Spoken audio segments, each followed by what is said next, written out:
রমজান মাস কোরআনময় মাস। এই কোরআনময় মাসে আপনি কিভাবে কোরআন চর্চা করবেন, আমি একটা এক্সাম্পল দিচ্ছি।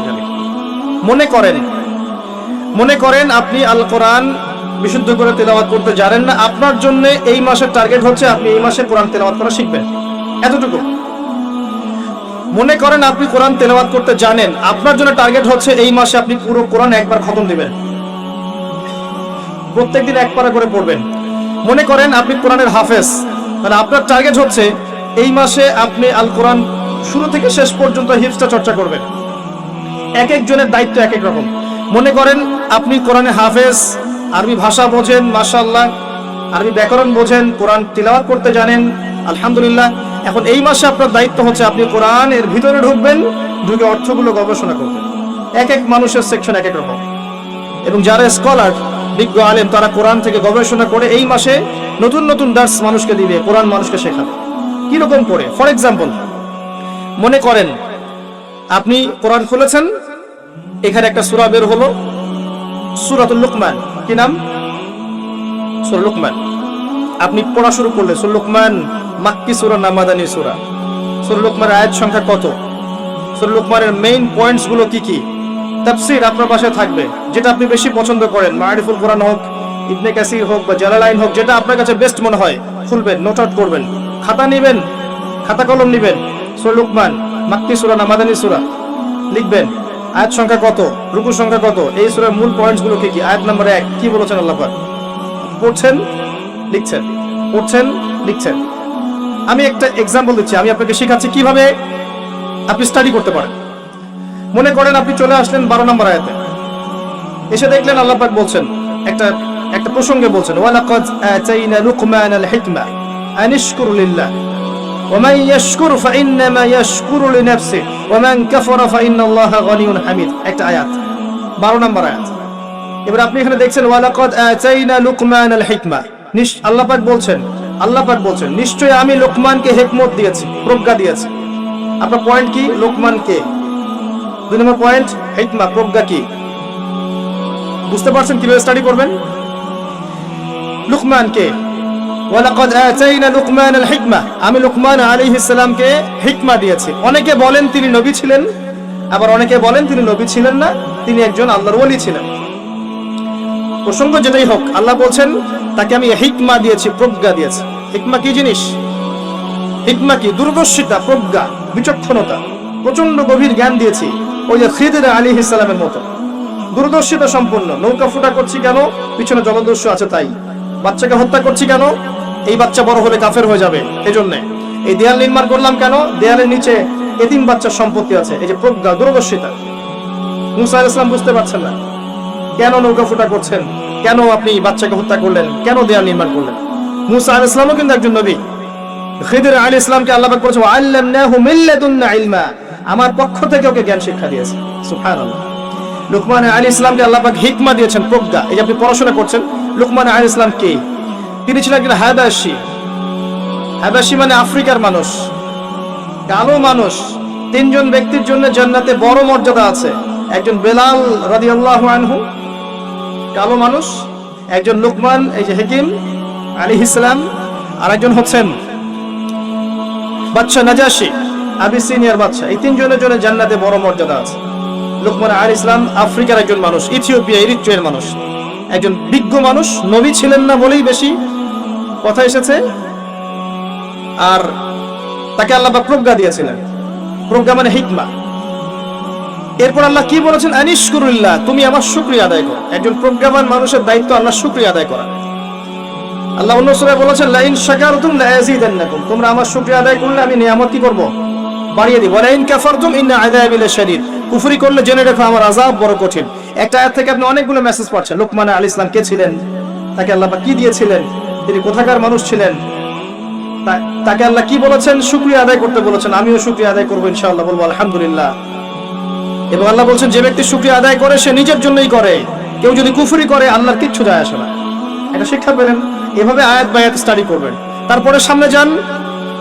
লুকমান আলাইহিস সালাম বলছেন, একটু অপেক্ষা করে আমি শেষ করছি। লুকমান আলাইহিস সালাম বলছেন ওয়াইজ ক্বালা লুকমান লিবনিহি, যখন লুকমান আলাইহিস সালাম তার সন্তানকে বলছেন, কি বলছেন? ইয়া বুনাই, হে আমার সন্তান, আমরাও তো বাচ্চাদেরকে অনেক কথা বলি, বলি না? বাবা জীবনে বড় হতে হবে, বাবা জীবনে প্রতিষ্ঠিত হতে হবে, বাবা বুড়ো বয়সে আমাকে দেখতে হবে, তাই না? বাবা একটা বাড়ি করতে হবে, একটা গাড়ি করতে হবে, নিজের পায়ে দাঁড়াতে হবে। আমরা বাচ্চাকে কি বলি? এগুলো বলি না? বাবা স্কুলে যেতে হবে, পড়াশোনা করে নিজের পায়ে দাঁড়াতে হবে, এগুলো বলি না?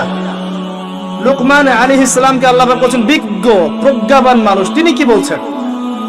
আল্লাহর ওলি তিনি কি বলছেন? তিনি বলছেন ইয়া বুনাই, হে আমার সন্তান, লা তুশরিক বিল্লাহ, তুমি আল্লাহর সাথে শিরক করো না বাবা।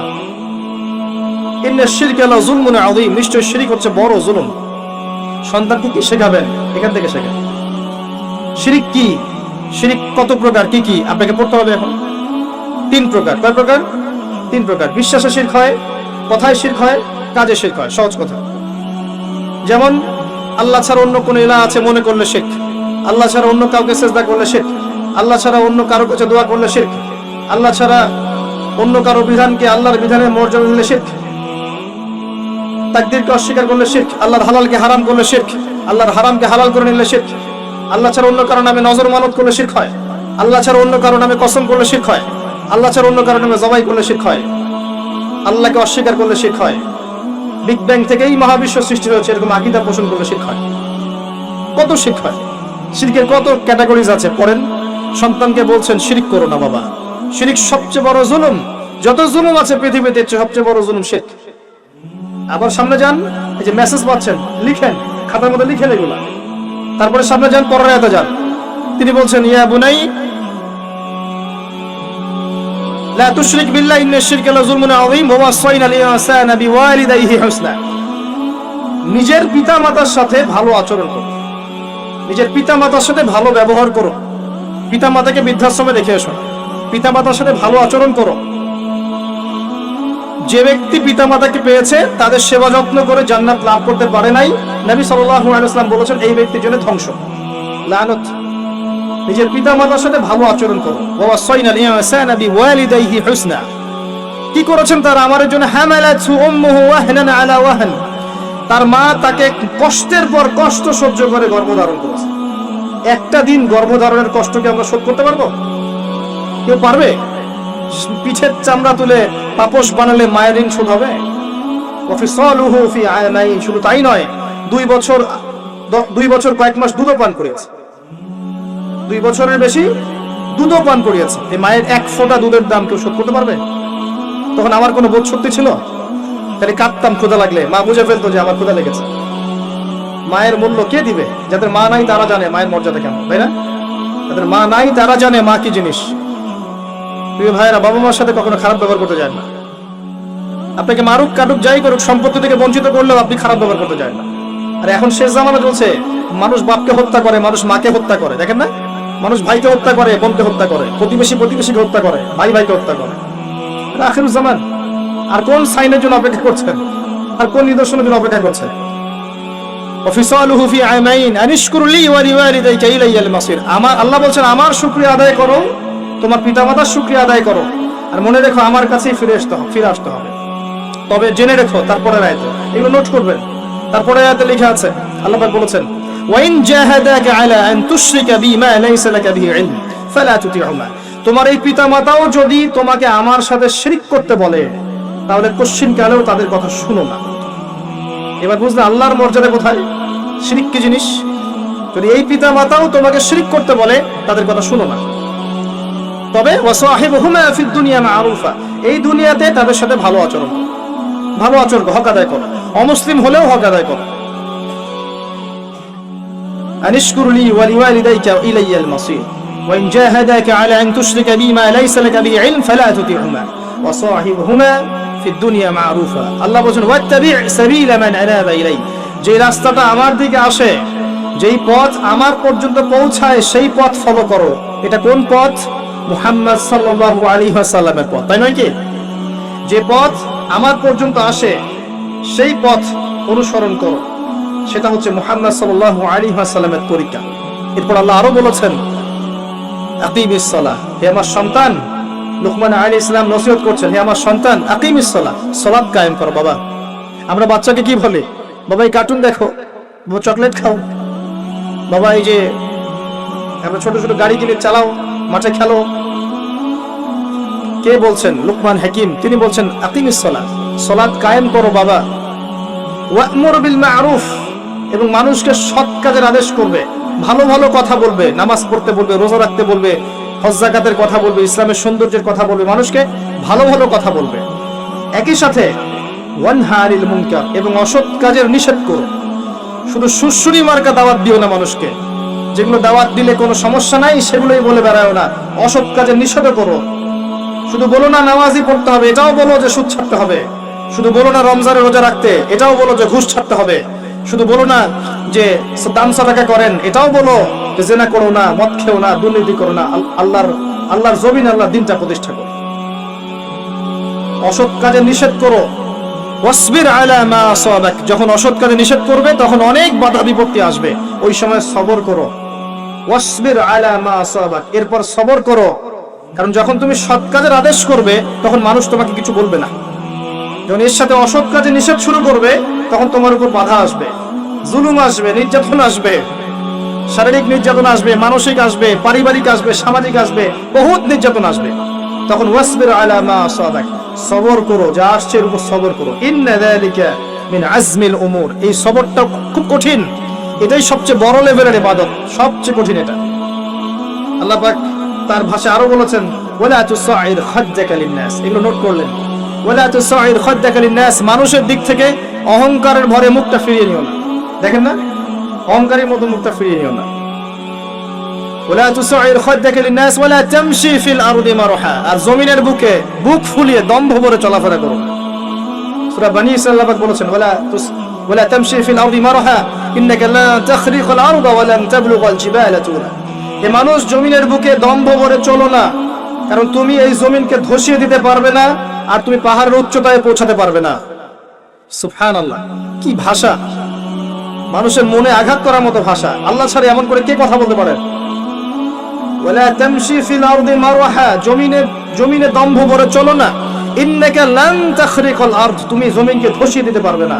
ওয়া লান তাবলুগাল জিবালা তুলা, পাহাড়ের উচ্চতায় পৌঁছাতে পারবে না। আপনারা পাহাড়ি এলাকার মানুষ না? উঠতে কত কষ্ট হয় না? তুমি পাহাড়ের উচ্চতায় পৌঁছাতে পারবে না। একজন অহংকারী মানুষকে তার এক্সাম্পলটা এমন, সে মনে করে আমি পাহাড়ের উচ্চতায় পৌঁছে গেছি, কিন্তু নিচ থেকে যে মানুষরা আছে, জমিনের মানুষরা ওকে খুব ক্ষুদ্র দেখতে পায়। কথা বুঝতে পারছেন? ওকে খুব ক্ষুদ্র দেখা যায় উপরে, কিন্তু ও মনে করে আমি অনেক উচ্চতায় চলে গেছি। ওয়ালা তামশি ফিল আরদি মারহা ইন্নাল্লাহা লা ইউহিব্বু কুল্লা মুখতারিন ফাখুর। আল্লাহ রাব্বুল আলামিন অহংকারী উদ্ধত মানুষকে ভালোবাসেন না। শেষ করেছেন আরেকটা নসিহত করে, ওয়াকসিদ ফি মাশইক ওয়াগদুদ মিন সাউতিক, সব সময় বাবা, সব সময় মধ্যম পন্থা অবলম্বন করো। শৈথুল্যতাবাদী হয়ো না, গোলালু মার্কা হয়ো না, লা ইলাহা ইল্লাল্লাহ পড়েছি বাস জান্নাতে চলে যাব, এরকম হয়ো না। মধ্যম পন্থায় থাকো, আবার চরমপন্থীও হয়ো না। পান থেকে চুন খসলে একদম মানুষকে মেরে কেটে একা করে ফেলাবা, এগুলো করতে যাও। মধ্যম পন্থা থাকো। টাকা এসেছে একদম কিপটা হয়ে যেও না, কৃপণ হয়ে যেও না, আবার অপচয় করো না, মধ্যম পন্থা থাকো। প্রতিটা ক্ষেত্রে মধ্যমপন্থী হও। ওয়াগদুদ মিন সাউতিক, তোমার গলার স্বর নিচু করো, অনেক জোরে জোরে চিল্লা ফাল্লা করে কথাবার্তা বলো না। কথা কি বুঝতে পারছেন? চিল্লা চিল্লি করে কথা বলো না। ইন্না আনকারাল আসওয়াতি লা সাউতুল হামির, নিশ্চয়ই সবচাইতে নিকৃষ্ট গলার আওয়াজ হচ্ছে গাধার গলার আওয়াজ, আর গাধা অনেক জোরে চিৎকার করে। কি চমৎকার নসিহত করছেন বাবা তার সন্তানকে। মাত্র আমি আপনাকে 7টা আয়াত শোনালাম, 12, 13, 14, 15, 16, 17, 18, 19, এই 8টা আয়াত শোনালাম। 8টা আয়াত আপনি নিয়ে বসেন, একটা একটা করে আয়াত পড়েন, পয়েন্ট আউট করেন, নোট করেন। লুকমানকে হিকমা কি জিনিস, হিকমত আসলে কি করতে হবে, আল্লাহ শুকরিয়া আদায় করলে কি হয়, না করলে কি হয়, শিরক কি, পিতামাতার খেদমত করতে হবে, তারা যদি শিরক করতে বলে আমি মানবো না, তাদের সাথে ভালো আচরণ করব, সালাত কায়েম করতে হবে, সৎ কাজের আদেশ করতে হবে, অসৎ কাজে নিষেধ করতে হবে, সবর করতে হবে, গলার স্বর নিচু রাখতে হবে, মধ্যম পন্থা অবলম্বন করতে হবে। কতগুলো নসিহত পেলাম। এইভাবে রমাদান মাসে কোরআন পড়বেন, ওয়াদা করেন, পারবেন ইনশাআল্লাহ? ইনশাআল্লাহ। আমার মনে হয় আর কিছু বলার আমার দরকার নাই। আল্লাহ রাব্বুল আলামিন আমাদের সবাইকে এই রমজানে সবগুলো রোজা, সবগুলো সওম আদায় করার মতো করার তৌফিক দান করুন, এবং বেশি বেশি দান সাদাকা করার তৌফিক দান করুন। আল্লাহ পাক আমাদেরকে বেশি বেশি মানুষকে ইফতার করানোর তৌফিক দান করুন। রমজান মাসে দুনিয়ামুখী হওয়া থেকে আল্লাহ পাক আমাদেরকে আখিরাতমুখী করুন। আল্লাহ পাক তারাবির সালাত আমাদেরকে জামাতে পড়ার তৌফিক দান করুন। কোরআন এই মাসে খতম করার তৌফিক দান করুন। কোরআন বুঝে পড়ার তৌফিক দান করুন। আল্লাহ পাক আমাদের মা বোনদেরকে এই মাসে খাস পর্দায় রাখুন, সারা বছর পর্দায় রাখুন। এই মাসে আল্লাহ পাক যুবক ভাইদেরকে নামাজি বানিয়ে দিন, সারা বছর নামাজি রাখুন। আল্লাহ পাক আমাদেরকে এই মাসে যাবতীয় পাপ ছেড়ে দেওয়ার তৌফিক দান করুন। আল্লাহ রাব্বুল আলামিন রমজান মাসের ওসিলায় আল্লাহ পাক আমাদের সমস্ত গুনাহ খাতাগুলোকে মাফ করে দিন।